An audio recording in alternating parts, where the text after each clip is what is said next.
Hapa niko zangu Gongo la Mboto natembea, lakini kana natafakari jana yake kabla siku ya leo kuna tukio moja ambalo limenikuta.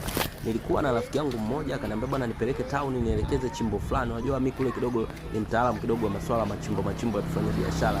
Biashara nyingi sana nafahamu machimbo yake asilimia kubwa kwa sababu mimi ni mzungukaji sana pia na mfanyaji biashara. Kwa hiyo huyu jamaa mimi nikakutana naye tukafanya biashara zetu kwa malizana. Natoka naingia mtaa pili nikakutana na kipofu, watu wanampita tu hawamsalimia hawamsaidii wala nini, anahangaika na kugonga vitu watu kwa barabarani. Mimi niko na wewe sio kweli, wewe sijaanza kuingia barabarani. Akazama kwenye mitaro, nikamshika mkono nikamvuta, tukaanza kusogea mpaka anapoelekea. Akaniambia bwana nielekeze maeneo fulani, nikampeleka nikaacha safari zangu nikamsindikiza kwanza. Baada ya hapo nikageuka na mtaa pili nikakutana na mtu mmoja ambaye yeye ni kidogo na afya ya akili, kwa lugha ya Kiswahili kidogo tuiweke sawa.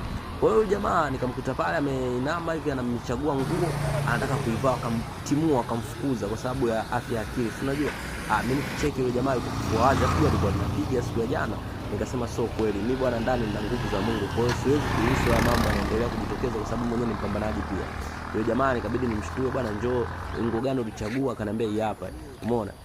Nikimwangalia kweli ana uwezo afu yuko kifua wazi afu jua linapiga afu ni mwanamume mwenzangu. Sasa nikaona sio kesi. Nikamwambia bwana sikilizeni, naomba mnipunguzie hata buku au jelo kwenye hii nguo. Akanikatalia, hataki. Wewe usikilize ina faida nini?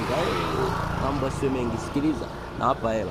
Nikaingia mfukoni nikazama nikachukua hela nikabless, nikamwambia bwana sikiliza nipe hiyo nguo. Nikachukua ile nguo nikamuita wewe njoo.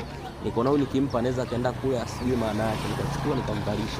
Wananishangaa yule muuzaji pamoja na watu wote pale, kwa kuna Wahindi kuna Waarabu wako pembeni wananishangaa, huyu Mwafrika anafanya nini tena? Ukaona bwana achaneni na mimi kwa sababu mimi najua kusaidia ni kazi ambayo Mungu ametuachia kama wanadamu. Kwa sababu ukisoma maandiko dini safi ni ile yenye upendo, kuwasalimu, yani hivyo, yani ina matukio mema yote. Hiyo ndio dini safi. Sasa kama dini yangu ni safi lazima nisaidie watu.